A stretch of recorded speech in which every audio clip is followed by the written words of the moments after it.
ndasoma kugira ngo nuzuze igitekerezo cya Daniel.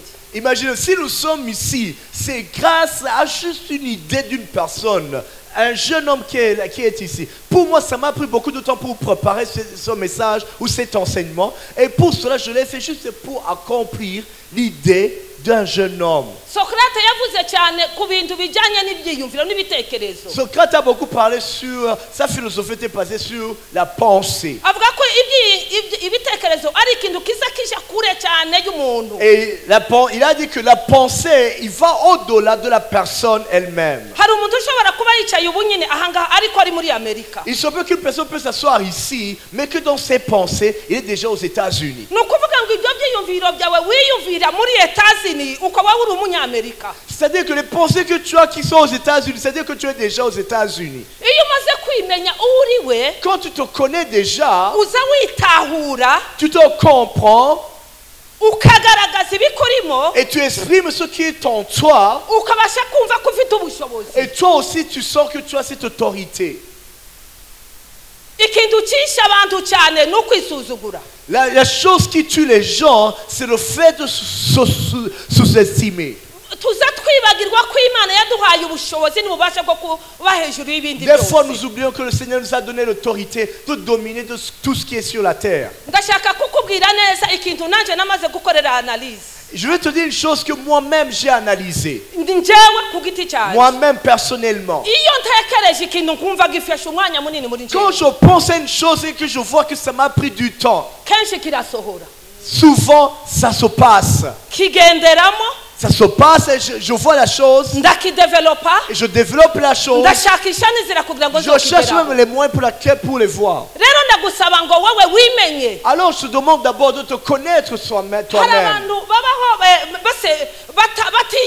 Il y a des gens qui vivent sans toutefois se connaître. C'est une grande personne, mais lui-même ne sait pas que c'est une grande personne. Il pense que c'est une personne qui est là, qui est n'importe qui, alors qu'il est capable de faire beaucoup de choses. C'est pour cela que vous voyez que nos pays africains restent toujours en voie de développement ou sous-développés. On n'a pas su qui nous sommes. On n'a pas su notre identité.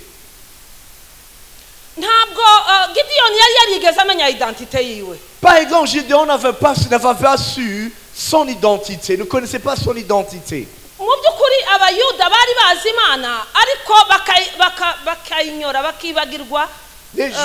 Les fils d'Israël connaissaient Dieu, mais des fois ils l'ignoraient. Et ils ignoraient aussi la puissance de Dieu.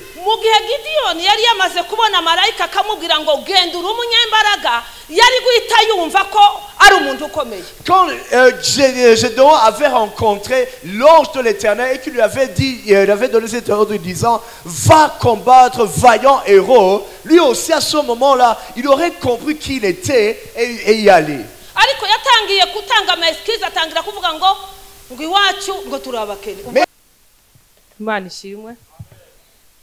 Hallelujah. Yes, ashimwe. Mbere ya byose ndasaba Bishop twazanye abanze adusengera Imana umutware wanje mbere yuko tuganira ijambo ry'Imana.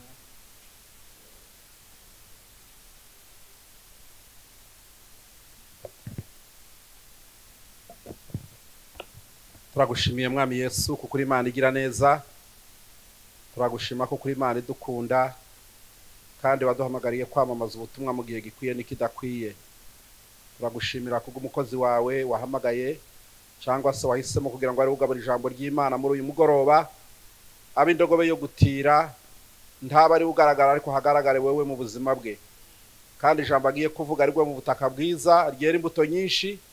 Turamagana imbaraga zose z'abadayimoni zimeze nk'inyoni zitora ijambo, turarandura iriya mitima yose imeze nk'amabuye, aho ijambo ry'Imana rigwa ryashika rikuma nari amahwa ariniga. Ureke ijambo ryawe ritubera umunezero muri uyu mugoroba, kandi ntabari ugaragara ibitangaza n'ibimenyetso ngo bizakurikirana n'abizera. Nibyo dukeneye muri uyu mugoroba, ni mu izina rya Yesu mwami wacu, amena. Amen, amen. Arakoze umukozi w'Imana. Mbere ya byose dushimiye Imana cyane kubw'uyu mwanya mwiza Imana yaduhaye. Kandi ndashimira na perezida w'irishira hamwe ari we Bukuru Daniel ukuntu yatwiyumviriyeho. Mu by'ukuri n'umwana muto kandi ntabwo yari atuzi cyane, ariko kuva muri edisiyo ya mbere yaje kudutumira, asanga tudahari tazoba duhari, ariko ubu noneho Imana iramfasha aje, n'ubundi yaje kandi asanga tugiye kuja mu rugendo ruza gupfa ariko rutakibaye, niyo mpamvu twabaye aha ngaha. Yesu ashimwe. Rero ndagushimira cyane kubw'iyereko ufite, ndagushimira cyane nabo mufatikanyije. Mu by'ukuri murabo gushigikirwa no gufashwa, kuko iryo yerekwa ni rirerire kandi ni rinini, rikeneye amaboko menshi. Rero turabashimiye cyane. Yesu abaho umugisha. Nongeye gushimira mwongere mukuru w'iritengero. Mu by'ukuri iyo atari kubyemera ndi twari kuza, ariko ko yabyemeye kugira ngo tubone iyi opportunity, nawe turamushimiye Bishop. Imana iguhezagire. Reka dushimire n'abandi bakozi b'Imana bose mukorana, dushimire n'abakristo bose mwabashije kuza kumva ijambo ry'Imana mwese. Yesu abaho umugisha. Ndangiza reka nshimire umutware wanje nkuko babivuze, ariko nari mbizi ko ngomba kubikora. Ndamushimiye cyane kuko yabashije kuzana nanje, ariko nje numva ari bisanzwe kuko nanje nzamuherekeza, nawe agomba kumperekeza kuko twese ni igikorwa kimwe. Yesu ashimwe. Rero ndagushimiye ko mu by'ukuri kuntera intege kuba ngeze aha ngaha, nuko hari icyo wakoze ku buzima bwanjye bishobora kuntinyura guhagarara imbere y'abantu bagira icyo mvuga, nuko ari we wanzamuye ukangezaho. Rero ndagushimiye. Imana iguhe umugisha.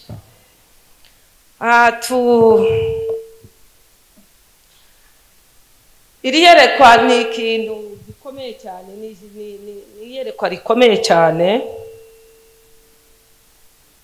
kandi rinini cyane.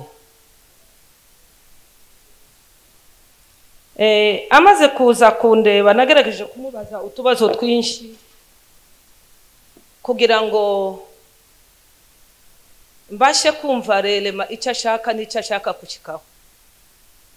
Twaraganiriye kenshi, aza kunda kuza akadusanga kuri biro tukaganira tukamusengera, ariko ngiye kutahura cyane mbona afite iyerekwa rikomeye kandi n'inkuburwayi bumurimo. Buri ikintu umuntu arwaye kimurimo, iyo agomba kubona abantu bamufasha kugira ngo kizobashe kugera ku ntego. Rero ndiyumvira cyane, aracyari umwana, cyari umujene, ariko afite iyerekwa rikomeye cyane kandi rirerire, rigomba kubona bahuri na baroni kugira ngo rizobashe gushikaho rigera. Nkaba nsaba cyane ko mu izindi edisiyo zizakurikira uzogerageze uzukoresha aba interprete mu mvugo z'amahanga kugira ngo ribashe kugera kure, abantu babashe kumva ko hari abandi banyafrika bahagurutse kugira ngo Afrika ikayangane. Hari abari muri Ethiopia barabitangiye, hari abari Afrique du Sud barabitangiye. Mu Rwanda tuzokora jubile y'imyaka 25 mu kwezi kwa 8 nyuma y'amatora. Bivuga ngo iyi vision ni vision nini cyane kandi nta bandi bayitwite uretse abanyafrika. Rero nimba kugira ngo iki kintu uzogire connection ikomeye, uhure n'abandi, uzukoresha n'aba interprete kugira ngo n'abandi babashe kumva ko hari abajene bahagurutse kugira ngo Afrika ikayangane.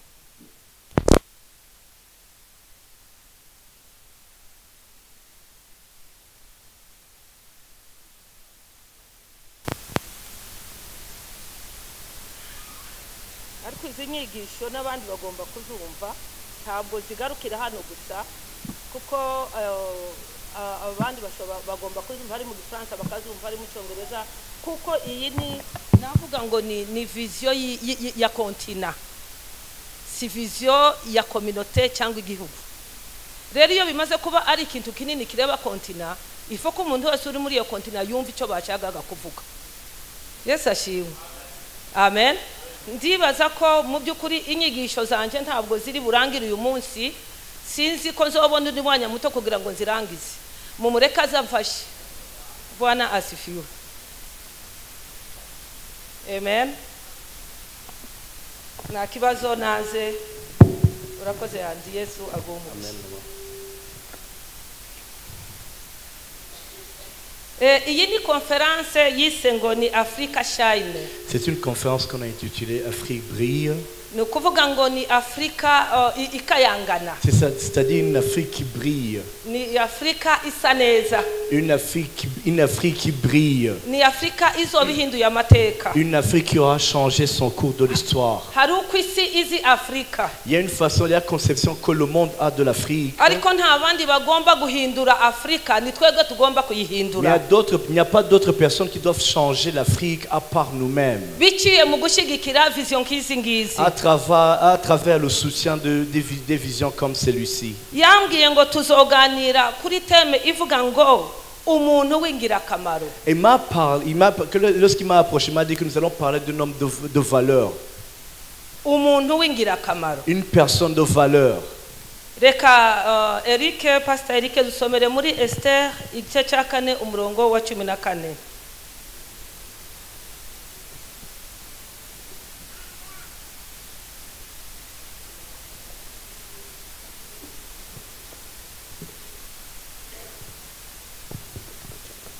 Esther igice ibice bine umurongo wa 14.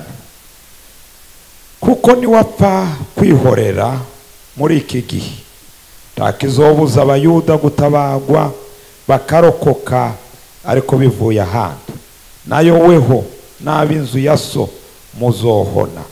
Nta ubizi kumbure icyatumye uba umwamikazi no kugira ngo uzoseruke mu gihe gisa niki. Amen. Il est écrit, car si tu te tais maintenant, le secours et la délivrance surgiront d'autre part pour les Juifs, et toi et la maison de ton père, vous périrez. Et ce qui n'est pas pour un temps comme celui-ci que tu es parvenu à la royauté.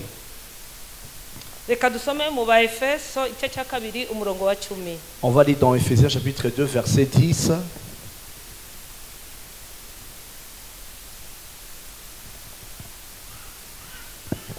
Cyete cy'Abanyefeso ibice bibiri umurongo wa 10.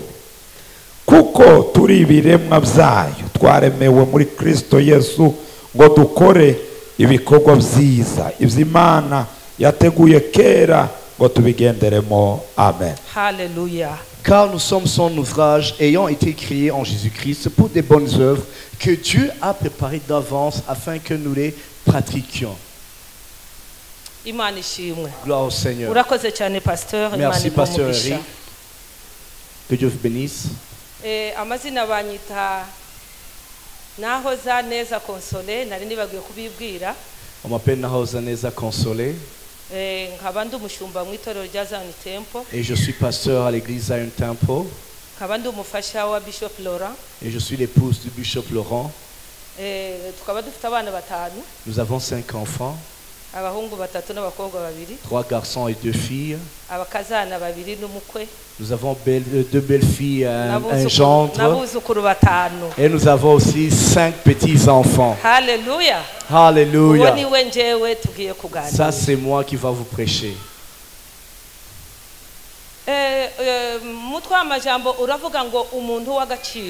Le thème dit un homme de valeur.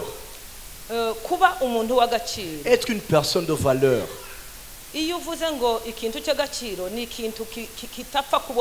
Quand on parle d'une chose de valeur, c'est qu'une chose qui est rare.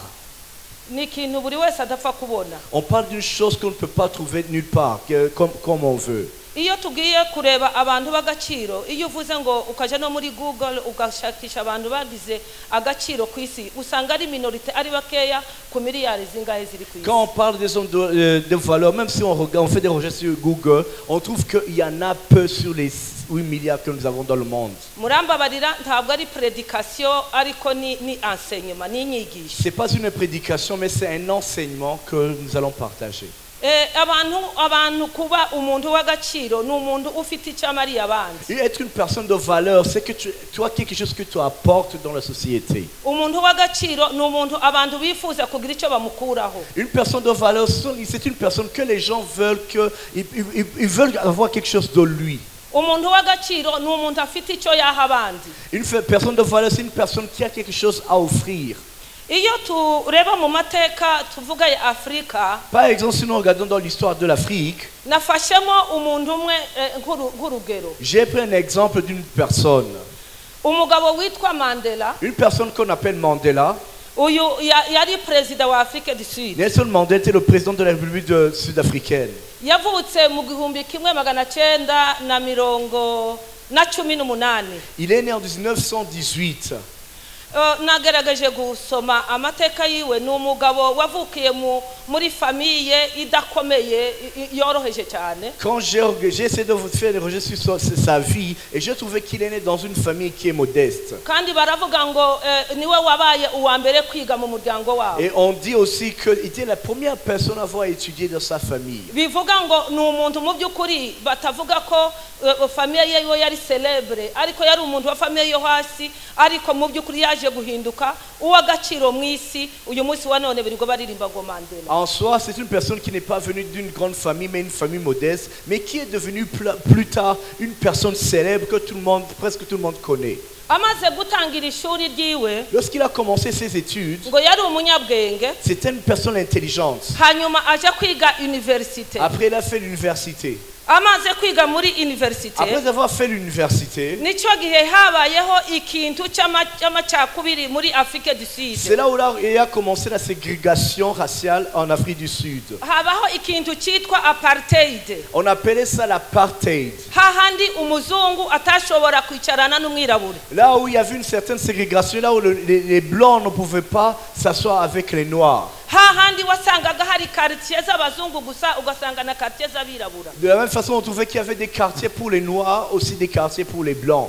Bivuga ko uyu muntu mu by'ukuri iwe yanga kubyakira mu mutima wiwe. Lui, il n'a pas accepté cet apartheid, cette séparation de race. Atangira kuvuga ati ntibikunda ntibishoboka ko hashobora kuba quartier y'abazungu umwirabura yagerayo bakamwica. Il a dit non, c'est impossible qu'il y ait des quartiers des blancs où quand un noir y va, il est tué. Mu mutima wiwe atangira kumva ko agwanira guhinduka kwayo mateka. Et dans son cœur, il a commencé à avoir cette passion pour lutter contre ça. Ngo baravuga ngo yazanye revolution mu mashuri baramufata baramufunga. Et ils ont commencé à l'accuser qu'il a amené la révolution dans les universités. Et à ce moment-là, on l'a emprisonné. Ariko nasomye baravuga ngo amaze kugera muri prison ngo yabaye umuntu uri modele cyangwa se w'icyitegererezo. Aussi dans l'histoire on écrit que lorsqu'il s'est trouvé dans la prison, il a été un prisonnier modèle. Yafunzwe mu 1962.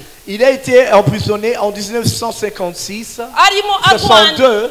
arwanira kugira ngo abirabure bo muri Afrique du Sud bafatwe cyo kimwe n'abazungu. En luttant pour les droits des noirs en Afrique du Sud, afin qu'ils aient les mêmes droits les noirs et les blancs en Afrique du Sud. Amara imyaka 27 muri prison. Et il a passé 27 ans en prison. Muri iyo prison nta kindi yavugaga, yaravuga ngo nubwo monyica icyo nkeneye nuko abirabura bo bali libéré. Et ce qu'il disait toujours, même s'il était emprisonné, il disait ceci: même si vous me tuez, mon désir ou ce que je veux, c'est de voir les noirs libérés de l'oppression des blancs en Afrique du Sud. Umuntu yigeze kutubwira ko harimo umugabo wazaga mbese akamukoreraho umwanda mutoya ari muri prison mu buryo ngo yabaye torturé mu buryo buhagije. Il y a des fois des gens qui disaient, dans l'histoire on dit que même il y avait un officier ou un policier qui venait juste pour lui pisser dessus en termes de torture. Ariko nanone ibyo ntabwo byamuciye intege. Mais tout ça ne le a pas découragé. Yakomeje kuvuga ngo racisme igomba gushira muri Afrique du Sud. Il a continué à lutter pour les droits des noirs. Kandi abwira abirabura ngo nta bandi bazorangiza iyo racisme uretse ko abirabura bonyine bazogira revolution muri yo bakarambirwa no gufatwa nabi hanyuma bakavuga ngo tube libérés. Et il disait aux noirs que personne ne viendra pour les libérer si ce n'est pas eux-mêmes, s'ils ne se lèvent pas, personne ne le fera à leur place. mu nyuma yaje gufungurwa Après, il a été libéré mu 1990 en 1990. nyuma y'umwaka umwe gusa Après une année seulement, aba elinka perezida de il la a été élu République. comme le président de la République. inzozi ze zihinduka impamo. Et ses rêves sont devenus réalité. iyo umuntu afite inzozi Lorsqu'une personne a des rêves, hari igihe zisa n'izipfuye des fois c'est comme si ses rêves sont enterrés. kuko ziba ari nini cyane hari igihe unavuga abandi ntibakumve Parce que ses rêves sont tellement grands. Des fois tu les expliques aux gens et les gens ne comprennent pas. ariko iyo uri umuntu uzi ko hari icyo uzogira icyo umara Mais quand tu sais que tu vas faire quelque chose d'important, ufite ishyaka mu buzima bwawe et quand tu as la passion, nta na rimwe imana ishobora kureka kuzosohoza izo nzozi zawe. Dieu ne te laissera pas comme ça. Il te fera sortir les rêves afin qu'ils soient réalité. mandela yasohotse muri prison aba perezida Mandela est sorti de la prison. Il est devenu président de la République. hanyuma apartheid irashira Après, cet apartheid a été arrêté, était aproklama fini. ko umwirabura agiye kumera nk'umuzungu. Et il a proclamé que les Noirs vont être traités de la même façon que les Blancs. rero uwo ni umugabo w'ingirakamaro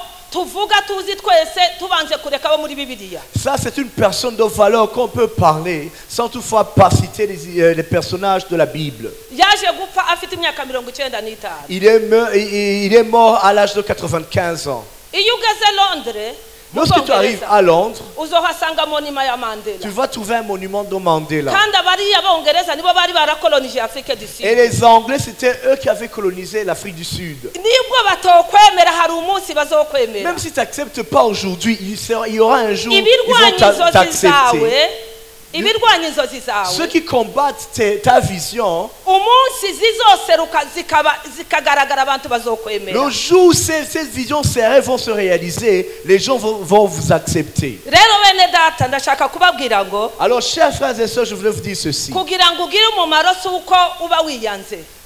Pour être quelqu'un de valeureux, il ne faut pas se suicider. tuzi abantu benshi bashaka kugira ngo bagire umumaro ku bantu benshi baza biheba bagasiga ibyabo bagasiga imiryango bakagenda gupfa bakiyemeza gupfa kugira ngo abandi bazobona Être amahoro. une personne de valeur, on en a vu dans l'histoire, il y a certaines personnes qui ont abandonné leur famille, abandonné ce qu'ils avaient, abandonné même ce qu'ils avaient comme précieux, afin qu'ils s'adonnent à la mission pour aider les gens.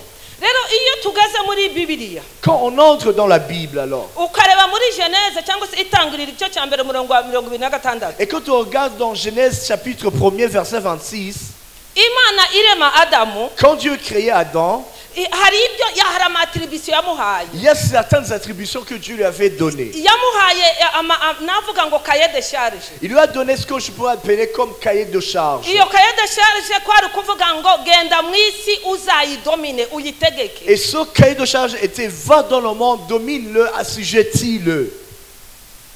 gutegeka Dominer ou assujettir, ni ukuvuga ngo uba ufite ubushobozi kuri ibyo bindi byose. c'est-à-dire que tu as autorité sur ces choses-là. iyo uvuze ririjana Tout ce que tu dis s'accomplit. icyo utegetse kiraba. Tout ce que tu ordonnes, ça se réalise. imana iramubwira ngo jya mu isi ariko nguhaye kuzotwara kuzotegeka. Et Dieu lui a dit, va dans le monde, mais je te donne aussi la domination. icya kabiri yamubwiye La deuxième chose qu'il lui a donnée, yaramubwiye ngo ngushyize muri Edeni uyihingire. et il a dit, je te mets donc dans le jardin d'Adam afin que tu le gardes.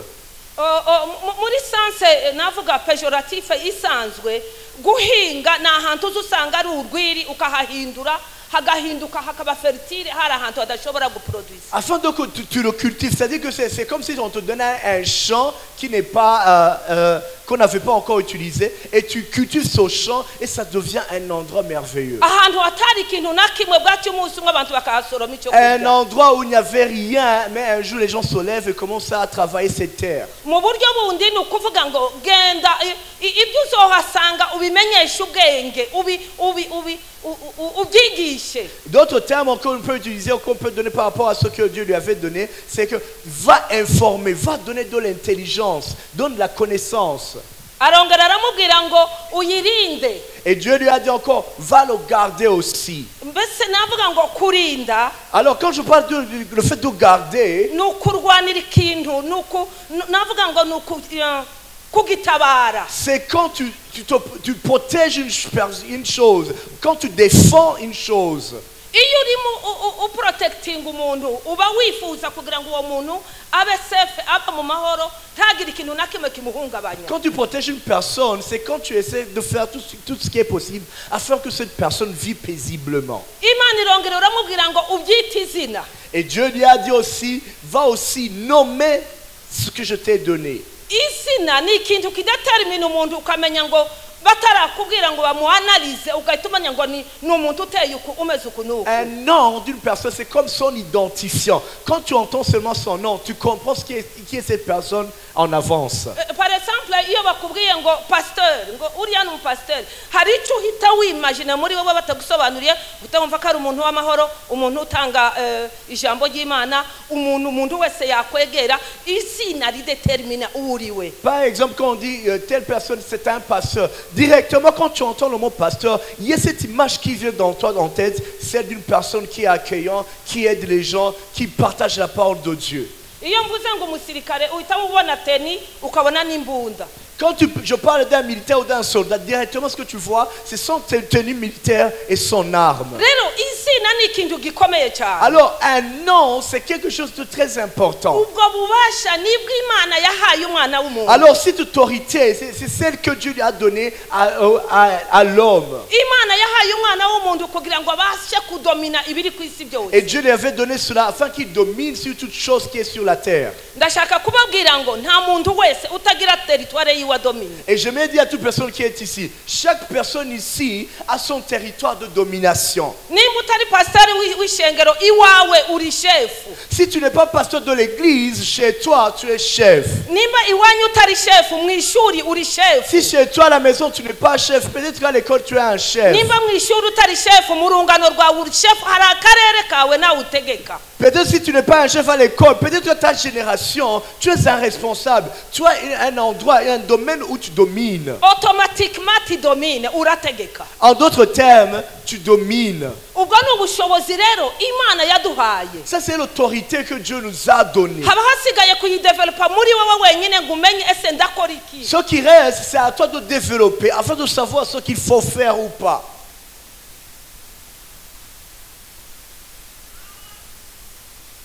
Rero tugiye kuinjira rero muri iyi teme yacu. Alors si on entre dans ce thème, kuvuga ngo umuntu ugira akamaro, umuntu parler d'une w'agaciro, personne de valeur.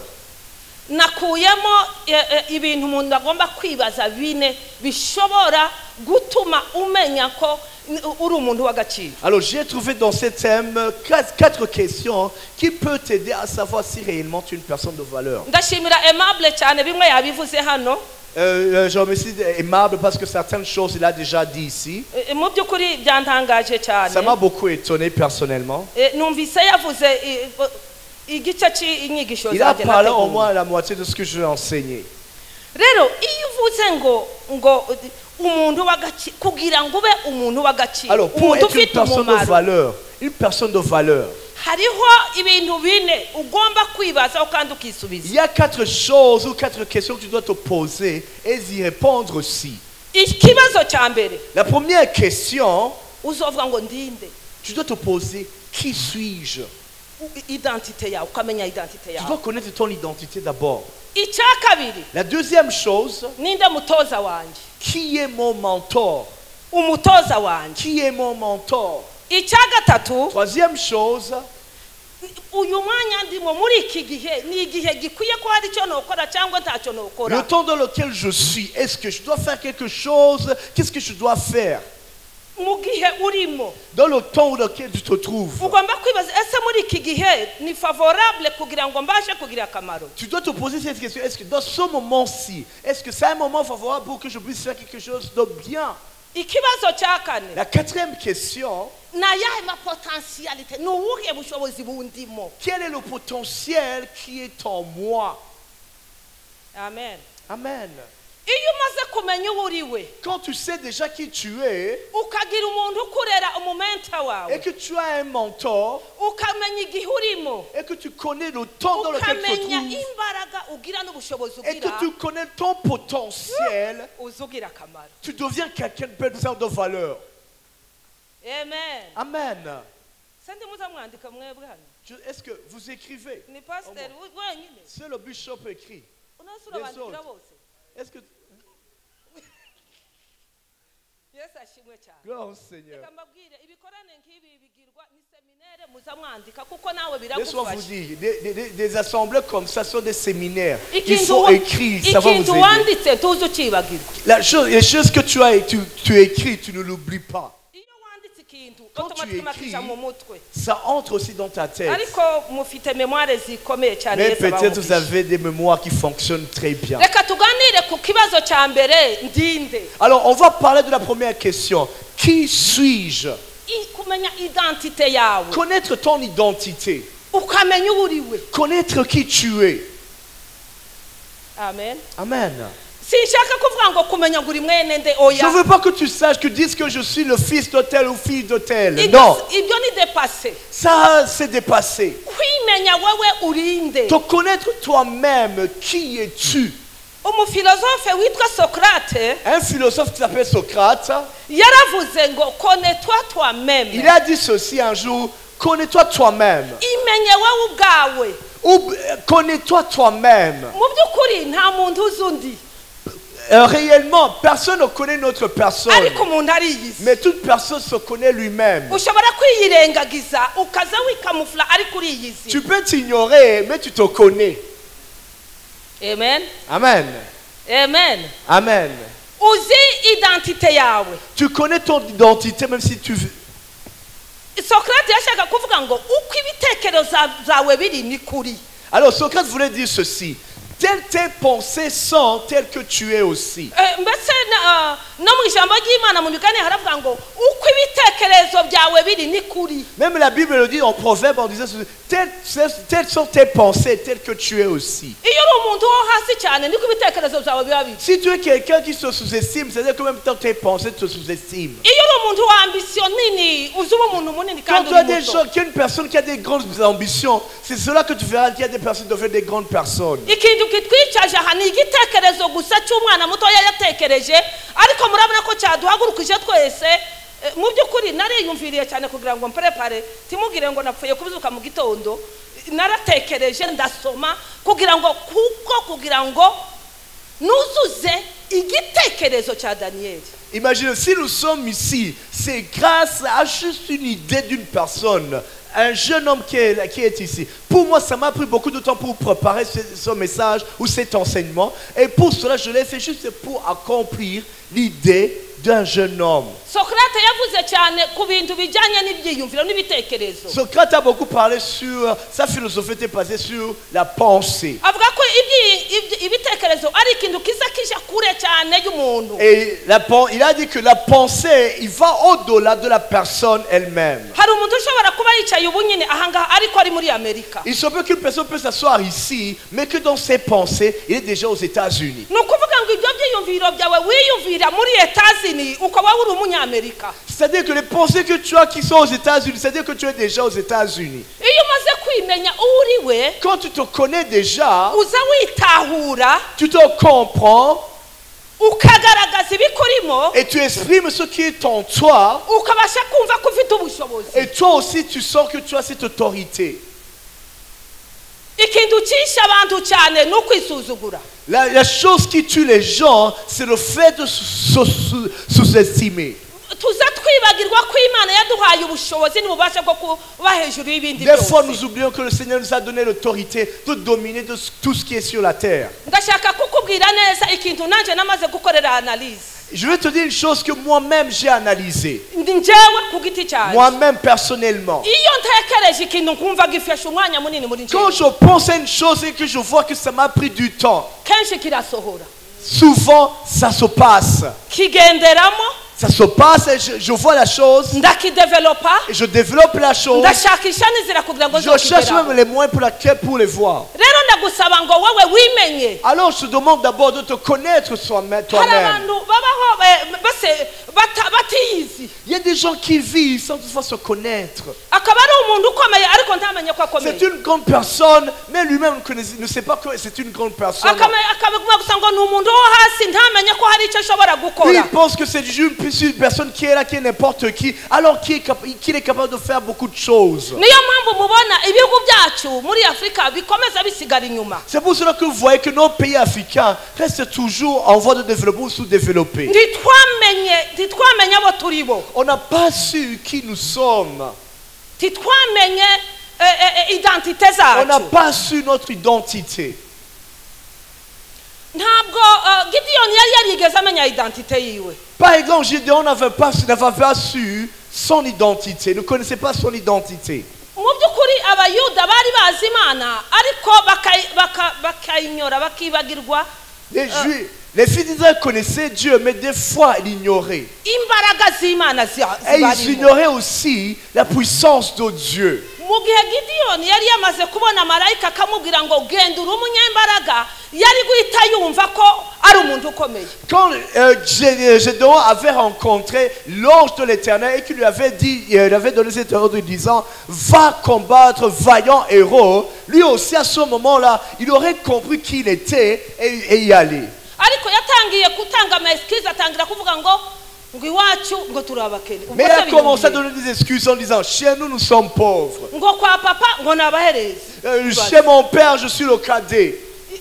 hariho abakwa kumfura ariko njyewe iwacu turi abo kwa manasi kandi ni abantu bo hasi cyane kandi ni abakene njyewe sinoba umuntu ukomeye Chez nous-mêmes, notre famille, c'est le cadet des fils d'Israël. ndashaka kukubwira ngo J'aimerais te dire ceci. byose bizojyana n'uko bihagazemo Tout va se passer selon ton attitude. uko uzifata niko uzoba La façon dont tu vas agir, ton attitude va déterminer ce qui va se passer. imana yamaze kuduha amasezerano yose Dieu nous a donné toutes les promesses. amen Amen. twarahawe amasezerano yose atugaragaza ko dushoboye Nous avons aussi toutes les promesses qui nous montrent que nous puissons faire, nous sommes capables. rero iyo dushoboye hari icyo tugomba gukora cyagirira abandi akamaro Alors si nous sommes capables, nous devons faire certaines choses qui aident les gens. kandi nshaka kubabwira ko imana itakuremye gusa kugira ngo ugire umumaro gusa mwanyu cyangwa mu wawe imana yakuremye kugira ngo ube umumaro wa benshi Dieu ne va pas créer pour que tu sois une bénédiction seulement pour ta famille ou les gens de ta tribu. Mais Dieu t'a créé pour que tu sois une bénédiction pour plusieurs. ku bantu benshi Pour plusieurs personnes. apana abantu bakeya bo mu wawe gusa ngo Non ni pas wawe seulement no. les gens de ta famille élargie ou restreinte seulement. ugomba kugira umumaro kuri nasiyo ku gihugu Tu dois être une bénédiction au niveau national. rero hari icyo ushobora gukora muri wewe Alors, il y a quelque chose que toi-même tu peux faire. ndashaka ngo mba revolutione Je veux vous révolutionner. bwana asifiwe Gloire au Seigneur.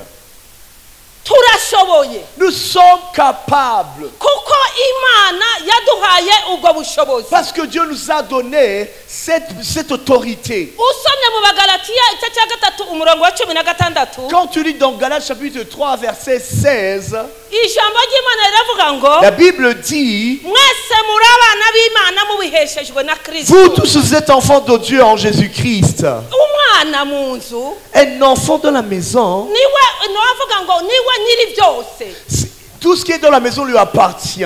ni ukuvuga ngo umwana mu nzu C'est-à-dire qu'un enfant dans la maison, ibyase byose ni ibye tout ce qui appartient à son père lui appartient ntabwo aussi. umwana ashobora kugira mwa papa we na mama we ubwoba ntabwo umwana Un enfant ne peut pas avoir peur des choses de son père ou de sa mère. rero tuzi ko imana yacu iri imana iri supreme iri Alors, hejuru y'ibyo tubonesha amaso n'ibyo tutabona Nous savons que notre Dieu, c'est un Dieu qui est au-dessus de toutes choses, que ce soit visible ou invisible. rero kugira ngo ubashe kumenya kuri umwana w'imana ugomba kumenya n'ibyo imana yose ifite ko ari Alors, ibyawe pour comprendre que tu es un enfant de Dieu, tu dois comprendre aussi que tout ce qui appartient à Dieu t'appartient toi aussi. kandi ibyo ufite rero ugomba kubifasha n'abandi Et les choses que tu as, tu dois les utiliser pour aider les autres. rero nkaba mbabwira ngo Alors, je vous dis ceci, cyane ndabwira urwaruka et je le dis aussi ce soir à la jeunesse. mugomba gukunda kwiga amashuri Vous devez aimer de faire des études. bwana sifiwe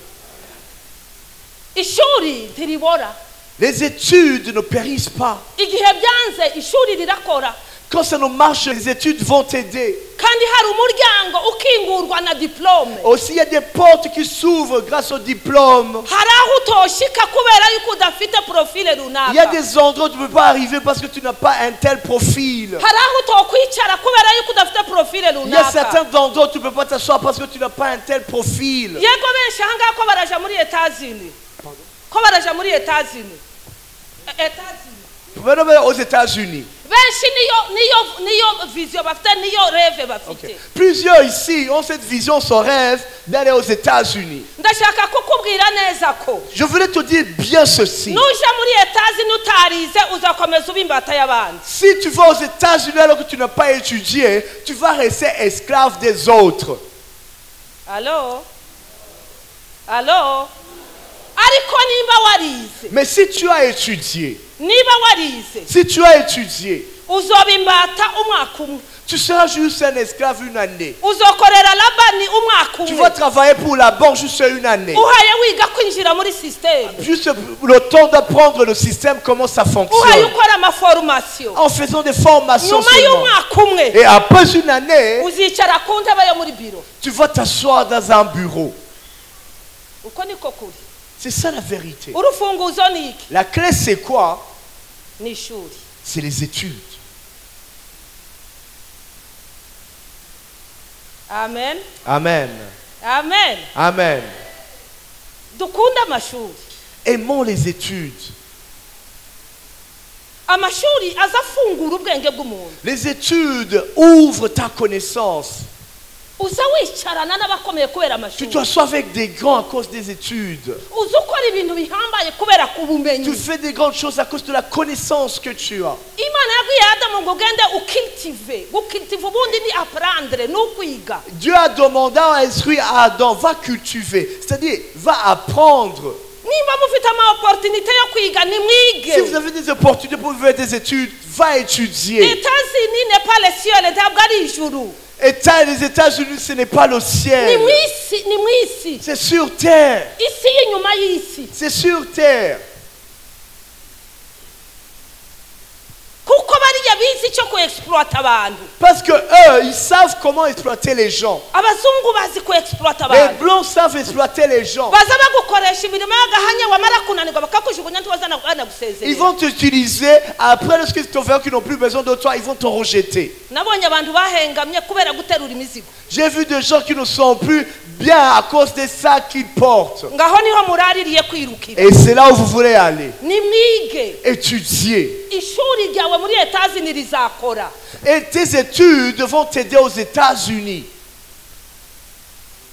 ugiye ufite diplome yawe ukagenda muri iyi nzira yacu mu by'ukuri mugendamo ni akarusho. Si tu vas avec un diplôme, pas à travers la voie que nous utilisons, nous, ça c'est un plus. ego umuzungu akeneye umuntu baganira akamukonvenka. Parce qu'un blanc a besoin d'une personne avec qui il peut discuter. bariya bazi agaciro ka servo. Eux, ils savent l'importance d'un cerveau bien fait. ikirushirijeho turi abana b'imana. Et au-delà de tout ça, nous sommes des enfants de rero Dieu. nimba tufite ubwenge tukaba n'abana b'imana tuzahindura isi. Alors si nous y allons en tant que enfants de Dieu, nous allons changer le monde. tuzaba abantu b'ingirakamaro. Nous sommes des hommes valeureux. tuzagirira kominote zacu akamaro. Nous allons être une bénédiction pour notre communauté. mu byahishuwe igice cya mbere umurongo wa 6 Dans Apocalypse, iravuga ngo il est écrit, akabahindura abami n'abatambyi b'imana ye. il les a transformés en des sacerdotes royaux. ariyo na se akabahindurira abami n'abatambyi b'imana ariyo na se. Il les a transformés en sacerdotes royaux de ce Dieu qui est leur Père aussi. w'icyubahiro n'ubutware bibi by'imana. Que toute la gloire et l'honneur soient à Dieu. yesu yararangije kubikora. Jésus, lui, il a tout fait, il a fini, il a tout accompli. muri spirit mu buryo bw'impwemu turi abami n'abatambyi. Spirituellement, nous sommes un sacerdoce royal. abantu batubona muri ubu bwami bw'isi ariko turi mu bwami bw'imana. Les gens nous voient dans le monde, mais nous sommes dans le royaume de Dieu déjà. ubwami bw'imana Le royaume de Dieu butandukanye n'agakiza. sont différents du salut. batwigisha agakiza Quand nous bapapa enseignons le salut, baratubwiye ngo kwakira agakiza ni ukuja mu ijuru tureba ijuru gusa twibagirwa ko ibirenga byacu biri hasi. On disait que lorsque nous avons le salut, nous allons aller au ciel. On va ignorer toutes choses. ukamuriba ngo ndakumbuye Et toi, tu ndakumbuye restais là, utaraja tu disais, moi, j'ai hâte d'aller au ciel. ngo ndakumbuye ngo Yerusalemu ndakumbuye Jérusalem me manque, Jérusalem me manque. urakumbura utaragera. Est-ce que tu peux, quelque chose peut te manquer alors que tu ne l'as jamais vu? uri hasi banza uhindura Tu es ahangaha. encore ici sur terre. Change d'abord là où tu es. Rero muri iki gihe hari inyigisho z'ubwami bw'Imana. Alors, en ce moment, nous avons des enseignements sur le royaume de Dieu. Ubwami bw'Imana, Et le royaume de Dieu, kingdom, le royaume, ni ukuba umwami aho uri hose c'est que tu sois ukadomina. roi partout où tu es et que tu domines. Amen. Amen.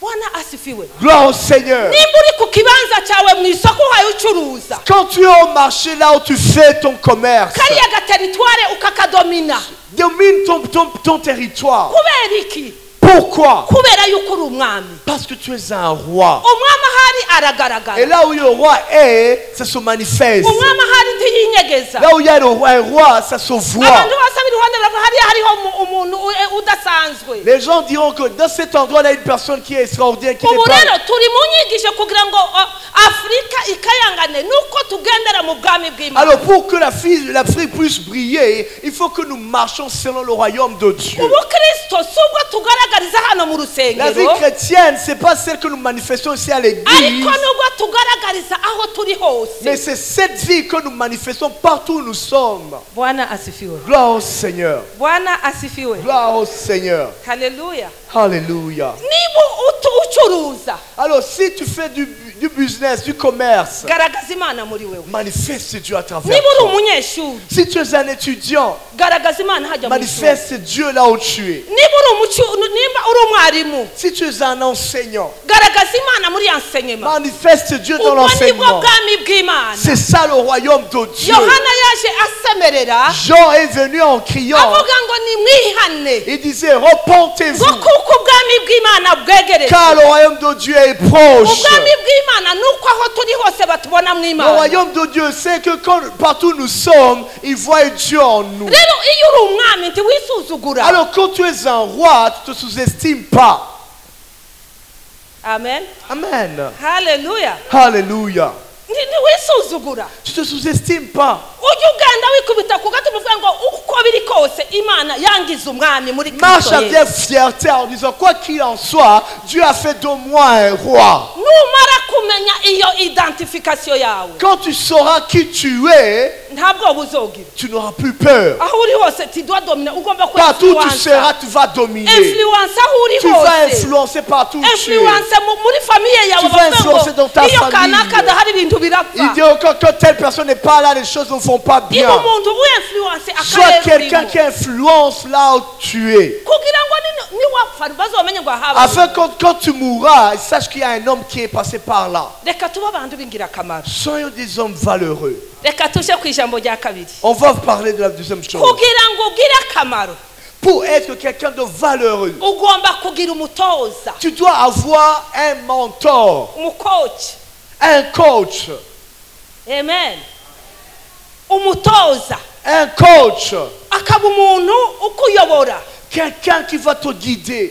akaba umuntu ugutoza uko wifata, C'est lui qui va te conseiller, va t'éduquer comment te comporter. akaba umuntu uko uzoyobora ubuzima bwawe kugera muri Une destiny, personne qui va t'aider, va t'accompagner, qui va accompagner ta vie jusqu'à ce que tu entres dans ta destinée. akaba umuntu ukugira inama, Une personne qui va te conseiller. hakaba umuntu ukuyobora mu nzira ikwiye, Une personne qui va te diriger dans de belles voies, de Akaba- bonnes voies. akaba n'umuntu ugufasha kugira ngo utraverse ibibazo urimo. Aussi une personne qui peut t'aider à traverser les moments difficiles.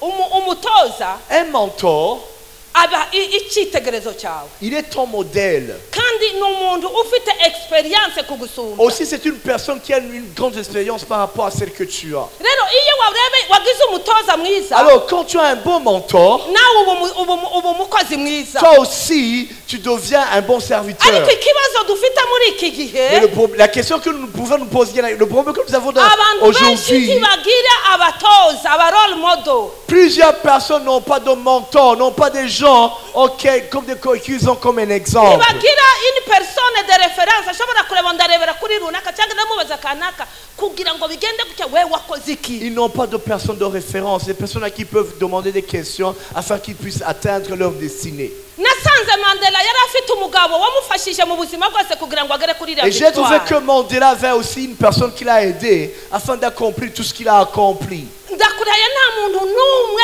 uzi uzamuka adafite ingazi Je yazamukiyeho. te dis, personne ne se lève pas par lui-même. Il doit avoir une échelle qu'il utilise. Hano mu rusengero dufite abakozi b'Imana. Ici à l'église, nous avons des serviteurs de Dieu. Abo nibo cyitegererezo cyacu mu buzima spirituel. C'est un autre modèle dans la vie spirituelle. Ariko hanze mu buzima busanzwe Mais à l'extérieur, dans la vie séculaire, kugira ngo ubashe kugira icyo ugeraho afin d'accomplir quelque chose, ugomba kugira umuntu wawe wibitseho uzi ukugira inama mu gitondo na saa sita na tu dois kumugoroba. avoir quelqu'un que tu considères comme mentor qui va te conseiller jour et nuit. Niko byagenze no muri Bible. C'est ainsi que c'est passé même dans la Bible. Mu by'ukuri Samuel iyo usoma ijambo ry'Imana riratubwira ngo Quand tu lis la Bible, on te dit ngo Samuel ngo yabayeho ngo kugeza apfuye ngo nta jambo ry'imfabusa ngo ryigeze riva mu kanwa. dans toute la vie de Samuel, il n'y a aucune parole qui est sortie de sa bouche est tombée par terre comme ça. Mwibaza se ni ukubera iki atagize iyo esheke mu buzima. Alors, vous pouvez se poser cette question. Pourquoi il n'a pas eu cet échec dans la vie? Nuko Samuel yagize umwarimu.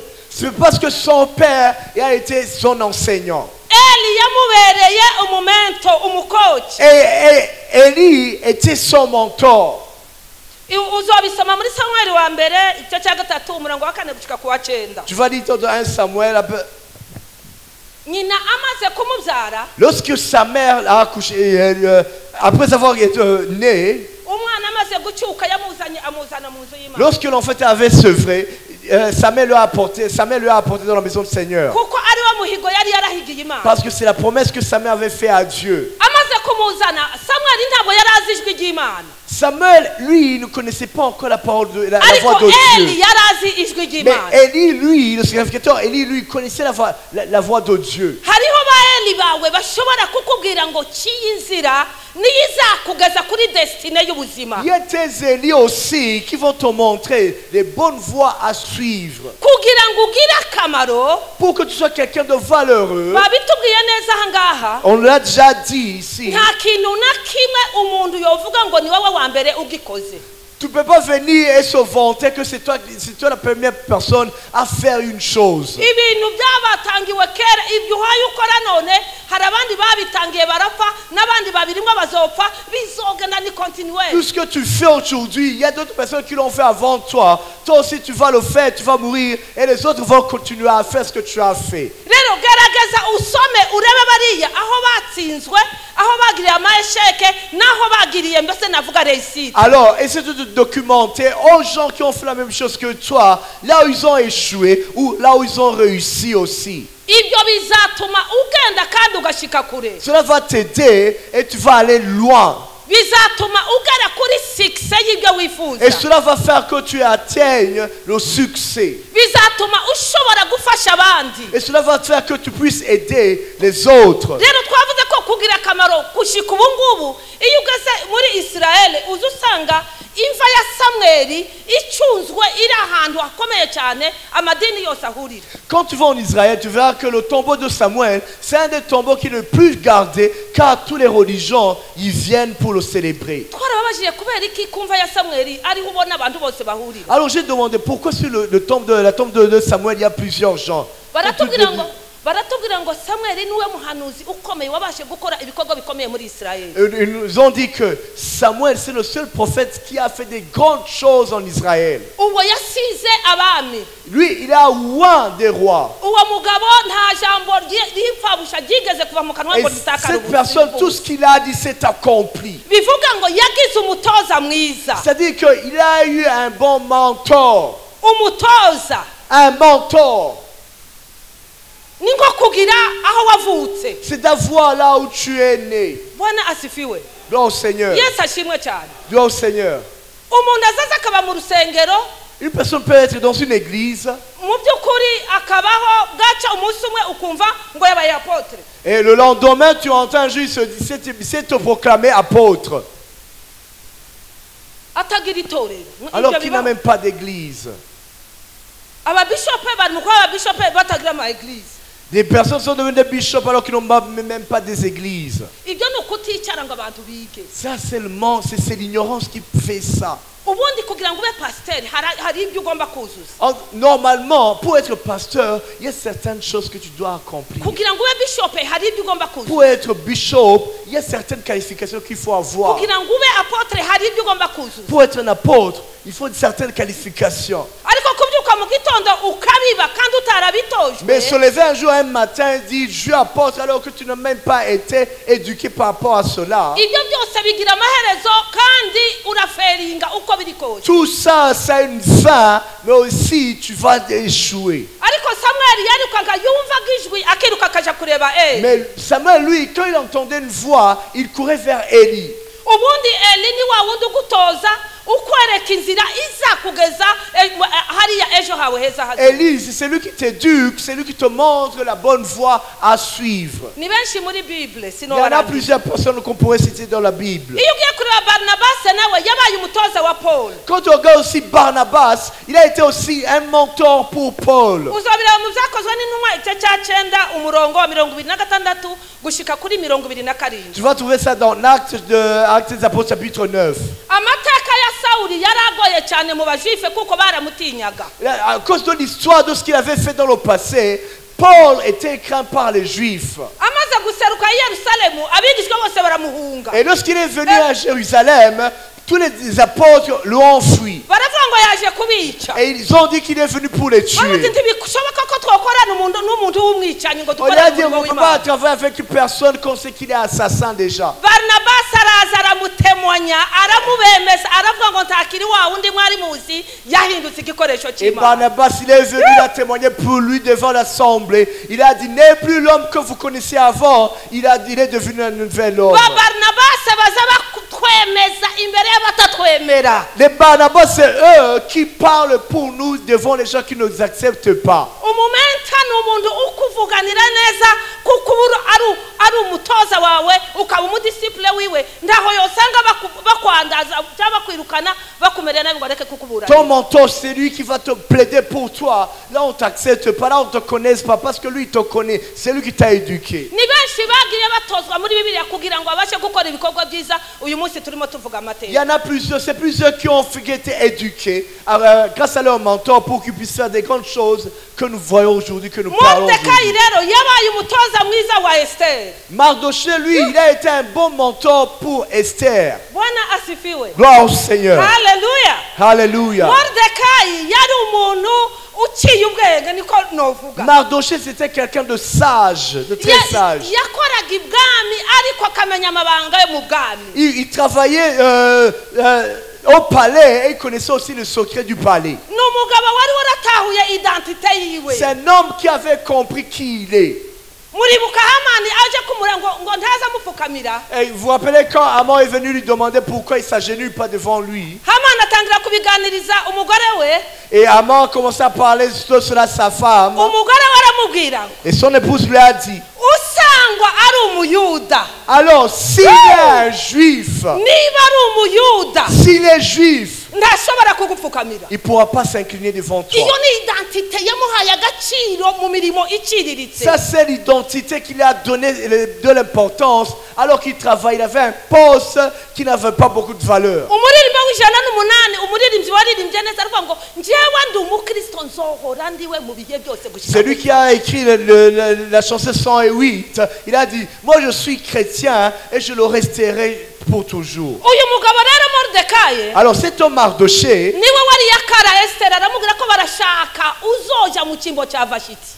et c'est lui qui avait conseillé à Esther de participer à la compétition en fait de remplacer Vashti. Ni umugabo wari uzi information C'est l'homme qui était bien informé. kugira ngo uzoshike kure, Pour aller loin, kugira ngo ugire akamaro, pour être quelqu'un de valeureux, hariho ibintu byinshi il y a ushobora plusieurs gukora. choses qu'il faut Ariko avoir. muri ibyo Mais l'une des choses, ugomba kugira icyo bita contact.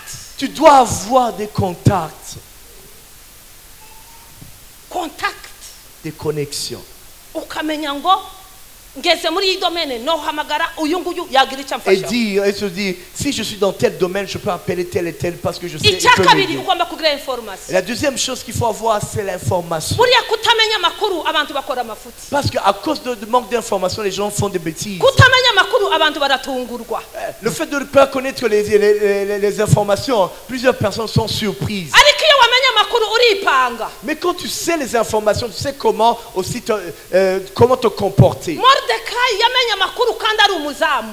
Mardochée, lui, il a su ce qui se passait alors qu'il était juste un simple gardien. amenya amakuru yuko barimo bashaka umwamikazi mu cyimbo cya Vashiti. Il a su qu'on voulait remplacer la reine. aravuga ati uriya mwanya tugomba kuwupiganirwa nanjye hagomba kujyamo uwanjye. Alors, il a dit aussi, pour la remplacer, il faut que j'amène aussi ma fille, aussi, qu'on puisse compétir, qu'on puisse faire une compétition avec les autres. tushobora kuja kudepoza dosiye mu kazi utamenye Tu information. ne peux pas aller déposer un dossier pour un travail alors que tu n'as pas su qu'on a fait un appel d'offres. d'abord ugomba kumenya barasaba iki, basaba diplome yihe ni mu kihe kigo. Tu dois aussi savoir ce qu'ils demandent, quel genre de diplôme qu'ils veulent, quel genre de documents qu'ils veulent. ukamenya na deadline yo kudepoza Il faut dosiye. connaître aussi la date limite de dépôt. uyu mugabo yamenye igihe abakobwa bazoja mu nzu bakaja kurerwa, akamenya n'iminsi bazosohokera kureba baburi Cet homme kumwana. était bien informé de tout le processus qu'il fallait pour remplacer la reine. bivuge ngo Mordecai yari afite information zose z'ibwami. Pour dire que Mardochée, lui, il avait toutes les informations du palais. nicyo gituma amahirwe atamukitse. C'est pour cela que cette opportunité, il a su saisir cette opportunité. hari igihe amahirwe aducika kubera ko tutamenya amakuru. Il y a des fois que certaines opportunités, on les rate parce qu'on n'est pas bien informé. hari amakuru ashobora kugucaho kandi iyo harimo ikintu cyo kugiriye akamaro. Il y a certaines informations qui contiennent ce qui peut te bénir. Mordecai amaze kumenya amakuru, Alors, lorsque Mardochée a su ce qui se passait, yahise asaba umukobwa wabo mushiki wabo ko nawe yipanga. il a demandé à sa nièce de se préparer aramubwira aussi. ati ugomba nawe kwitegura ukaja gupiganwa mu bandi Il a dit à sa bakobwa. nièce, toi aussi, tu dois te préparer pour que toi aussi tu puisses entrer dans la compétition avec les kubera autres. ko Mordecai yari afite imana, yari azi imana y'abayuda, yari yizeye ko imana izikora no ikarengera amakondisiyo y'abantu. Et parce que Mardochée c'est un homme spirituel, il savait qu'avec Dieu, il peut faire qu'on puisse aller même au-delà des choses qu'on a demandées. hari urwego Mordecai yari abamo kandi ari umurefije. Haleluya. Mardochée, il avait un certain niveau dans lequel il vivait alors qu'il était un réfugié. iwe yari azi neza ko turi abayuda dufite imana ya Lui, Isirayeli. il savait que nous sommes des Juifs, et nous avons le Dieu d'Israël. kiriya kibanza tuzokironka kuko dufite imana. On va prendre cette place parce que nous avons un Dieu. yirengagiza amakondisiyo yari ariko bagomba kuba ari bene gihugu.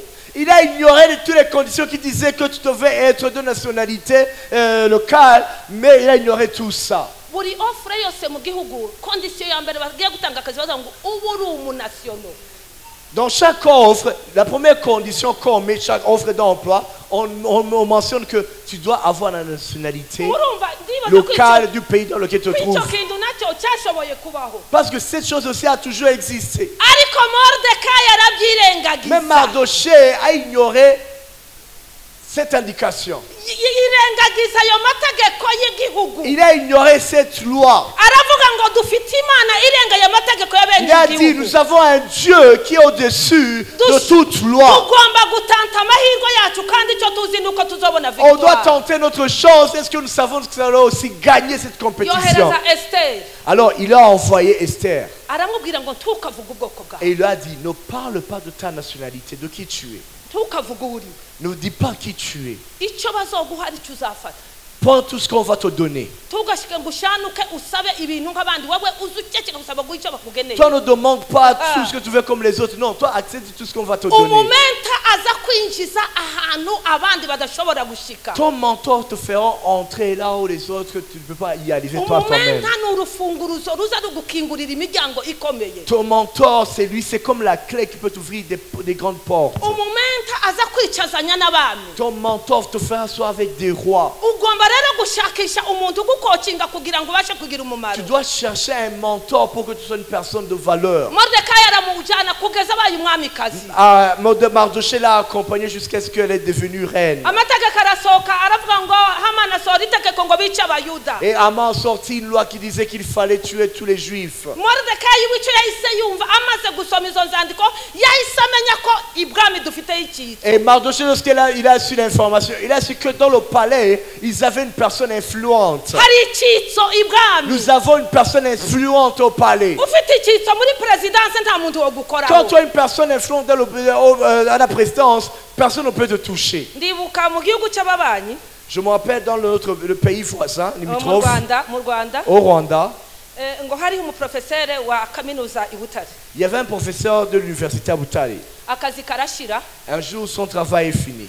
Yarashaje mbese. Il était entré dans la retraite. Aja muri retraite. Alors il était rentré dans la retraite. Kandi yari umuhanga yari umunyabwenge. Et c'était un savant, c'était un génie. Arareba icyo azokora arakibuka. Il a regardé ce qu'il allait faire après, il n'a pas pu trouver ce qu'il fallait faire. Ugaye president aravuga ati se kanaka yagiye ko ntakimubona. Alors, mais le président a commencé à dire, cette personne est passée ou pas, le fait que je ne le vois plus. Baramubwira ngo yagiye muri pension ntakiri ku Ils murima ont dit, lui, il a pensionné, il n'est plus au travail, il n'est plus sur le marché du travail. barababwira muzomubwira aze tubonane. Alors le président demandait qu'il vienne pour qu'on puisse avoir une entrevue ngo avec lui. umuprofeseri w'urwenya rwinshi cyane. De blague, ok. C'était un professeur qui était beaucoup de l'humour. Maze ngo araza. Et il est venu. Aramubwira ngo nabaye umushomeri nagiye muri pension ntakazi nkigira. Il a dit au président. Urumva nawe ibyo umuntu umeze nk'uko. Lorsqu'il était devant le président, il a dit, moi je suis devenu chômeur, je n'ai plus de travail. Président aramubwira ngo none ngukorera iki. Et le président lui a dit, qu'est-ce que tu veux que je fasse pour toi? Il a dit, Excellence. J'aimerais que je puisse aller avec toi partout où tu vas. Et lorsque on va s'asseoir, tu vas t'asseoir. À chaque fois que tu seras assis, je vais me lever et juste te parler dans tes oreilles. Je vais chuchoter en toi, mais je ne vais rien dire. Mais les gens verront que je peux chuchoter à l'oreille du président. Alors il a beaucoup ri. Mais le président dit, les autres me demandent de l'argent. Tu ne m'as même pas amené un projet pour qu'on puisse le financer. Et il a dit, son excellence, monsieur le président, juste s'asseoir à côté de toi, mes projets seront financés déjà. Moi, accepte seulement que je t'accompagne partout où tu vas. Je vais t'accompagner une fois, deux fois, quatre fois. La quatrième fois, je vais te dire ce qui s'est passé après. Et le président a dit, tu me demandes quelque chose de très facile qui ne sert à rien. Mais ils ont fait la première mission, ils sont partis ensemble. Lorsque tout le monde était assis, le professeur s'est levé. Lorsque s'est levé, le président commençait à sourire. Déjà, lorsque le président te sourit, quand il te voit, les autres personnes commencent à voir que tu es quelqu'un d'important. Il n'est pas commencé. Quoi qu'il en soit, cette personne est très proche du président. Et quand il est arrivé à son oreille, merci de m'avoir donné cette opportunité. Il est retourné à sa place et le président encore sourit. La deuxième fois, la troisième fois, la quatrième fois, il a fait un projet. Un grand projet qui allait demander des milliards et des milliards. Alors il est parti à l'USAID. Toute personne qui le voyait, il disait honorable. Toute personne qui le voyait, on l'honorait. Il passait. Il a déposé son projet. Après un mois, des milliards de francs rwandais. Est-ce que c'était pas quelqu'un d'intelligent? Amen. Amen. Mardochée lui savait que ils avaient déjà la victoire. Parce que la première, il avait Dieu. La deuxième personne, il avait une personne au palais. Haman, il a fait tout ce qu'il a voulu. Il a fait ce qu'il voulait, manipuler ce qu'il voulait faire. Mais un homme qui a un Dieu. atuma ku mukobwa ngo barabuze bamubwira amakuru ngo wamenye none wa mwene wanyu araryamye muri ville yambaye ibigunira ko aravuza induru se turagira gute none. Parce qu'on a dit à la fille, tu vois ce que ton cousin est en train de faire. Il porte déjà les tentes et personne est en train de crier partout. Esther arirutse mu magasin aguza amahuzo iwagangira ngo Chez nous, on va nous exterminer. genda ubwire Esther byihuta agende kureba umwami kuko inzandiko zarasimwe kuko tugiye gupfa. Va dire à Esther d'aller voir le roi parce qu'il y a un décret qui est sorti qui permet de nous exterminer. Esther aramubwira ngo atuma aramubwira ngo iki si igihe cyanje cyo kuja imbere y'umwana hashize iminsi 30 ntabonana nawe rero nitwayeho hari itegeko rivuga ngo no kunyica bonyica. Esther a dit à répondre à Mardoché, mon temps n'est pas encore arrivé d'aller se présenter devant le roi parce que ça fait 30 jours que je ne suis pas encore allé. Si je le fais, je risque même de mourir. Iyi niyo verse Mordecai yamushubiye. Et c'est là où Mardoché Ngo ni wicecekera. a répondu, si tu te tais, Mureke mbabwire. laisse-moi vous dire, Habe nubwo twoceceka. même si on se taisait, Hari intwari Imana yateguye kugira ngo zizobashe gutabara. il y a des gens que Dieu a préparés pour nous sauver. Hari abagabo b'ingirakamaro bariho Il y a des gens valeureux que Dieu va utiliser. Habe nubwo woceceka. Même si toi tu te tais Tugira icyo et ukora. que tu ne fais rien, Imana irimo gukora. Dieu est en train d'agir Aho utazi. avec des gens que tu ne connais pas, Mwibanga. qui sont dans le secret. Ngo hari cyakwimitse kugira ngo ube umwamikazi. Peut-être que c'est la seule raison qui a fait que tu sois reine aujourd'hui. C'est pour que tu puisses faire quelque chose dans un temps pareil. Je m'arrête par là, mes frères et sœurs. Pour que tu vives dans le temps pareil aujourd'hui, tu dois faire quelque chose. Il y a des gens que tu dois secourir. Il y a des gens que tu dois aider. Il y a des gens que tu dois accompagner. Il y a des gens que tu dois aider. C'est cette raison qui fait que tu existes aujourd'hui. Alors notre existence, c'est pour que nous fassions quelque chose. Je m'arrête avec cette parole qu'on a lue. Il a dit, puisque nous sommes sa création, et il nous a créé pour nous de bonnes œuvres en Christ, que Dieu a préparé d'avance pour qu'on puisse les faire. C'est Ephésiens chapitre 1er, chapitre 2, verset 10. Verset 10. Il est écrit comme ça. Car nous sommes son ouvrage. Très bien.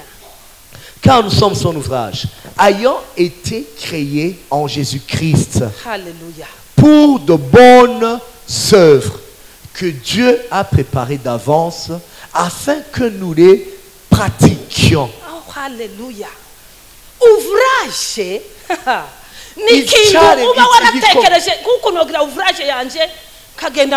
Un ouvrage, c'est un travail qui a pris beaucoup de réflexion, qui est sorti d'une grande réflexion. Nous sommes des gens, nous sommes l'ouvrage de Dieu. Nous sommes l'ouvrage de Dieu. Dieu a pensé sur nous. Nous sommes des... Champignons. Nous ne sommes pas des champignons. Tu te réveilles, tu trouves qu'un champignon a poussé ici. Personne ne les a sémés, personne ne les a mis, les a donné, les a mis du fertilisant. Nous ne sommes pas des champignons. Nous ne sommes pas des champignons. Les champignons qui se à un certain moment se lèvent comme ça.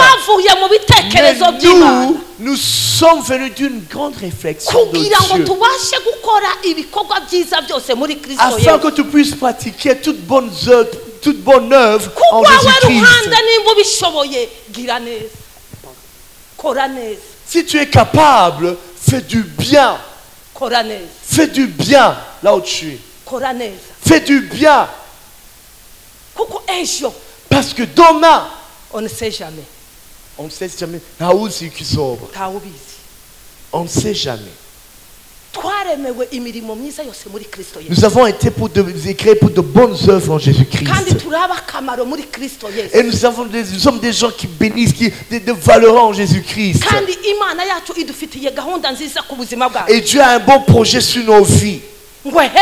Et voilà, ngwerega mbafitiye umugambi mwiza j'ai un bon projet pour vous. imigambi Imana idufitiye ni y'amahoro Ce sont des projets de paix, ni y'amahirwe des projets de bonheur, niyo kugubwa neza des projets de prospérité. niyo kugirira abandi akamaro C'est des projets pour qu'ils soient des bénédictions, une bénédiction niyo pour les gutabara autres. undi mu gihe gikomeye C'est des projets pour secourir les gens dans des moments difficiles. niyo kuba mu kibanza cya Yesu iyo aho yakagombye kuba wewe ukahaba C'est être dans la place de Jésus. Là, il devait être, tu prends la place de Jésus. niko mu bikorinto havuga ngo nous sommes les ambassadeurs C'est ce que les Corinthiens disent que turi numwa turabaserukizi. ngo tufite fonction y'aba ambassadeur Nous avons la fonction des ambassadeurs. umu ambassadeur ni umuntu userukira umuperezida muri icyo gihugu Un ambassadeur, il représente son président dans un autre pays. duserukira Kristo umwami w'abami mu isi Nous représentons Jésus-Christ, le roi des rois,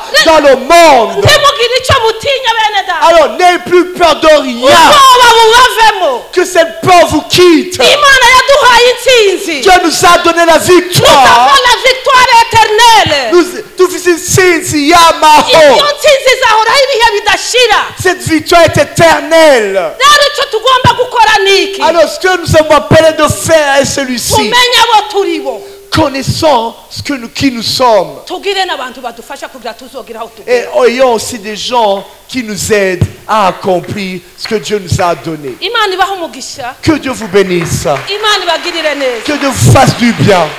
mumbabarire inzantinda Pardonnez-moi, des fois je prends beaucoup de temps. mumbabarire vraiment Pardonnez-moi, je demande pardon. J'ai pris beaucoup de temps. uzovuga po zanje zibiri zisigaye Je vais parler de mes 2 points qui me restent. Que Dieu vous bénisse. ni umwigisha